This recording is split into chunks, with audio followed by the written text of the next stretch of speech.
Paris has had three enduring mottos originating from the French Revolution. One can see them scrawled onto buildings and documents all across the city, even today.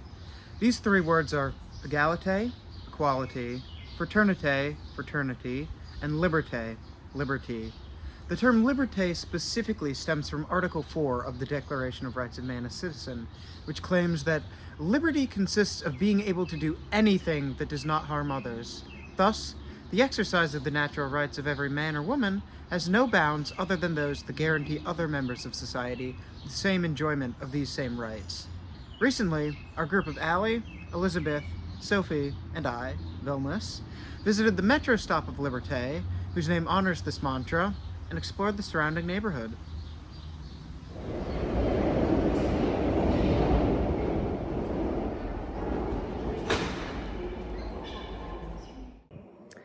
So, Liberté is among about a dozen metro stations within Paris that underwent a really interesting renovation cycle, and the travel website Hi So You Are does a really excellent job of posting that timeline. Essentially, in the 1960s, some designers grew very tired of the look of the Paris metros. They thought the white, shiny look just wasn't working anymore. So they abandoned that in favor of a style called the Motin du Vernet, which was utilizing red and orange bright colors within the stations. And immediately within the next decade, that style got pretty bad backlash because it was seen as too dark and just kind of ugly when people were getting off the trains. So they actually reverted back to the original style, and that is Liberté's current aesthetic, that motte look, as it is called, which are the white, shiny tiles sort of outlining the station, giving it a very clean and simple look. And Liberté still has that aesthetic. And since Liberté is sort of a business district, there were a lot of banks, there were a lot of working people there, it really makes sense that that station kept that look of the white, clean, simple tiles that extend across the top of the station. Non, c'est la carte de ta cliente qui est sortie trop tard. La mienne, non, c'est ma cliente. Ouais, c'est moi qui ai ça. Avec ce... Ok.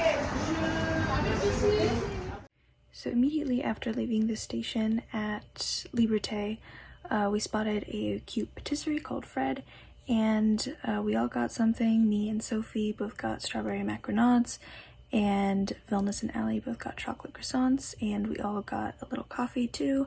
And then everyone there was super nice, and Allie's broken French really got us through that interaction. And then we ended up going to this little square nearby, sat down and had our snacks. It was a very windy day. There were lots of pigeons around, but we had a good time, and none of us got blown away, luckily.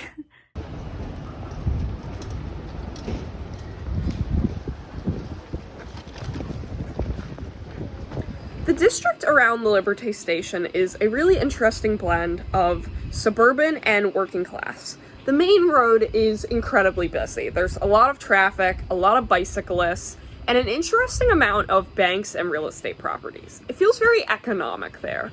I mean, once you get out of the station, there is immediately a cute little bakery, so it still has that small Paris charm to it, but there's a lot more just business people running around. My friends and I sat at a little mall, and there weren't really people sitting and just enjoying a drink there. It was more people running home from work or chasing after their kids.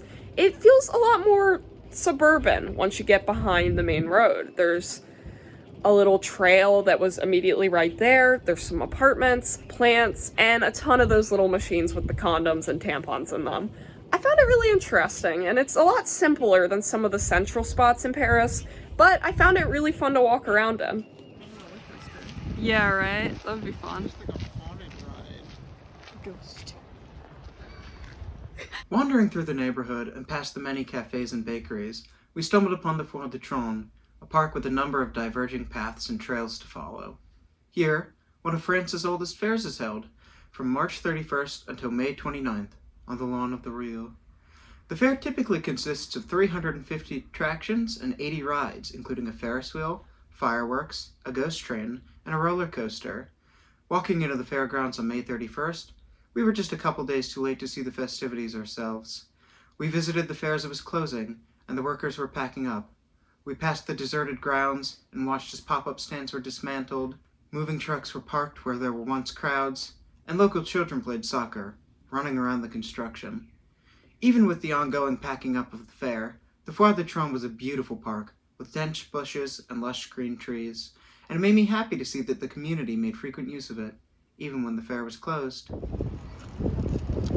Did you take a picture of the Liberté pigeons? Taking a short video.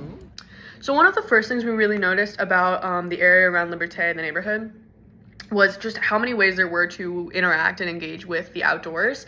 So it was about a 5-minute walk north of the metro station.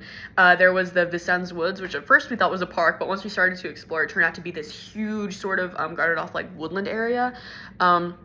And in it had so many sites. It had the Vincennes Equestrian Center, it had the Paris Zoological Park, it had the Garden of Tropical Agronomy, a dog park, 2 separate lakes sort of on the east and west side of the park, and different structures to kind of accompany them that you could really explore. Like, there was no signs guiding you towards one area or another, so it was really cool going into this huge space and seeing so many different ways to interact with the wildlife and with the just different, things you could do, different activities outdoors that you wouldn't see something like that in Central Park. That's just kind of this plotted off area of land, and it's pretty, but there aren't really ways to engage with the outdoors like there were at the Vincennes Woods. I think there were also 2 separate bars in the park as well, so it was a really good use of space, and it was a really great way to protect and preserve the greenery in the city, while also sort of incorporating ways to get people to interact with each other while also interacting with the wildlife. It was really cool to see and really fun to explore. Since everything was kind of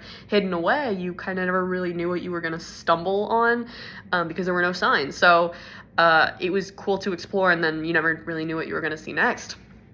And the other really cool thing about the area was that westward, it was about a 10-minute walk westward from the metro station, there was the Velodrome de Vincennes, which topendsports.com says was built in 1894, but in 1924 it was the host of the cycling and track games of the Summer Olympics.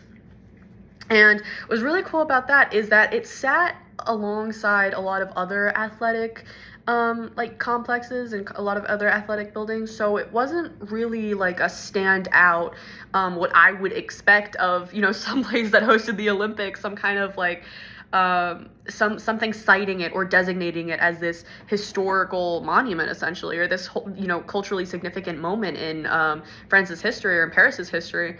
It just kind of was inconspicuous in the way that it just kind of sat, and you knew it was a stadium, but you didn't really know anything further than that unless you looked it up. So kind of like the park, you had to explore and look things up and do your own research to really figure out the significance and just how much culture there is in there, because everything is kind of, so tucked away and I don't want to say hidden, but it wasn't really advertised, which I just thought was really interesting and good incentive for people to explore and really engage with the space around them in a way I have definitely not seen in the United States. So it'd be really cool to explore that again. So near Liberté station is the suburb of Charenton-le-Pont, which according to Britannica is a suburb of Paris that is southwest of the of Vincennes, and in the 16th and 17th centuries was headquarters of the Huguenot Church. Charenton is also the site of the Charenton Asylum, which is where the Marquis de Sade was confined until 1790.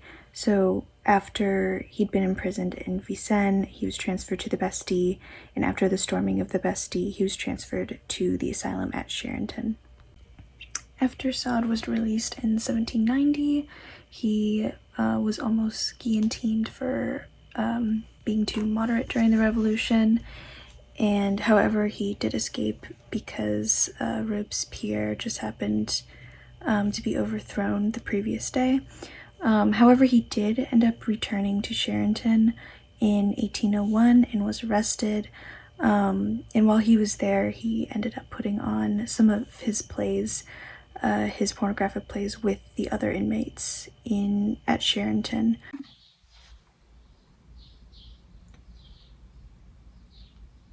The station of Liberté and its surrounding area exemplify Article 4 of the Declaration of Rights of Man and Citizen in a number of ways.